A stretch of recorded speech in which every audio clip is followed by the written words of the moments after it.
So, my friends, I'm sitting here thinking about the last few weeks, going through my usual morning routine of sitting in bed with a cup of coffee, browsing random YouTube videos from the creators that I enjoy watching. Lately, I keep getting this advertisement for, or it's a PSA that says, "You do not need to be a bystander to climate change."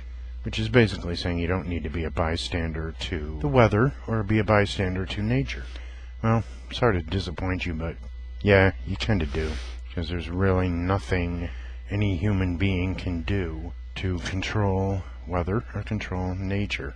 As much as some of these conspiratards try to, or like to think that the government has some kind of device that allows them to control weather, most likely do not. As far as I know, the science just isn't there where you control what the weather is going to be. I think it's a height of human hubris to think that we can control weather and can control Mother Nature and to tell her what she can or cannot do. If she wants to tilt the planet a little bit and and tweak the climates of various parts of the planet, that's her prerogative. I don't think anything that we've done has contributed to that in any major way, maybe a slight minor 1% or less way of adding to it, but nothing that reversing anything that we do is going to undo. In other words, I don't think that if we stop using fossil fuels, or if we stop using this or that, or if we recycle more, or if we use greener energy sources or something like that, we're not going to reverse climate change, or we're not going to stop it, because that's all part of weather and Mother Nature, and that's her prerogative to do what she wants. Mother Nature is always has been and always will be in complete control of what's going on this planet. We're not greater than she is. We're not greater. We're not more powerful. We can't do anything to change what's going on. Have you ever seen grass growing through the cracks in a pavement?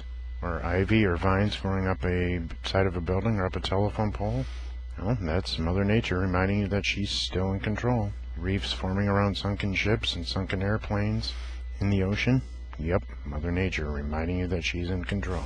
Don't get me wrong, I mean, recycling can be a good thing. Reusing more of what we would normally throw away and sending less of it to the landfills, hell, my Trash to Treasure division of DGD Enterprises is based on that. And while it may be good for the environment, it may do a little bit less pollution, another advantage would be that if we get to the point where we don't need to send anything to landfills anymore, all that real estate that was earmarked for landfills could be reused for something else.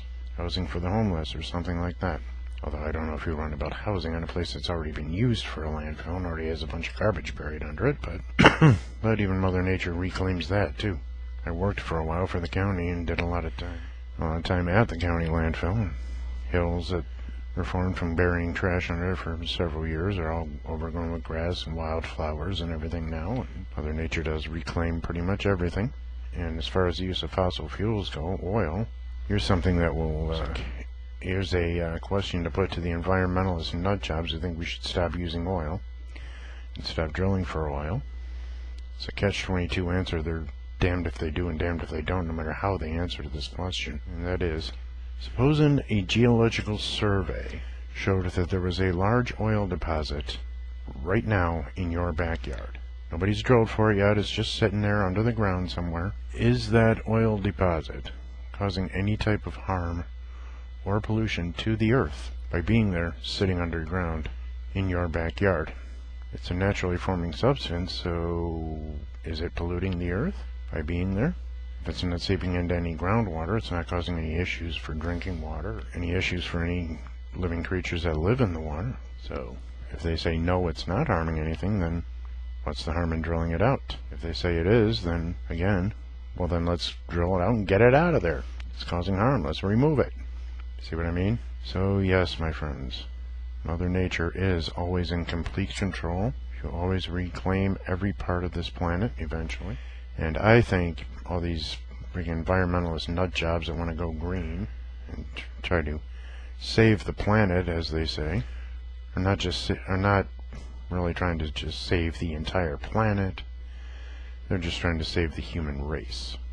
90% of all creatures, 90+%, I forget what the exact percentage is, but somewhere around 90+% of all living creatures that have ever lived on this planet are now extinct, and others will be going extinct in the future, and others will evolve into new creatures, new animals. Evolution is still going on. It didn't happen for a while, then stop. And humans will continue to evolve, providing the medical profession allows them to, and doesn't label some evolution of the human species into, or label an evolution of the human species as a birth defect and insist on some kind of surgery to correct it. Like, for example, a baby born with 6 fingers on each hand instead of 5. How do we know that's not some form of evolution, and sometime in the future we're going to need 6 fingers instead of 5? And these vegans out there, they think, oh, we got to stop eating animal meat because farming of animals is cruel to the animals, and it's contributing to greenhouse gases and contributing to climate change. Let's ask them this question. If we stop eating animal meat tomorrow, all animal-based foods are stopped tomorrow, and we all go to plant-based food sources, and only plant-based food sources. First of all, what happens to all the livestock that is on the farms now that was being raised for animal-based foods? Do we release them into the wild so they can eat up all the vegetation and that we were trying to make food out of?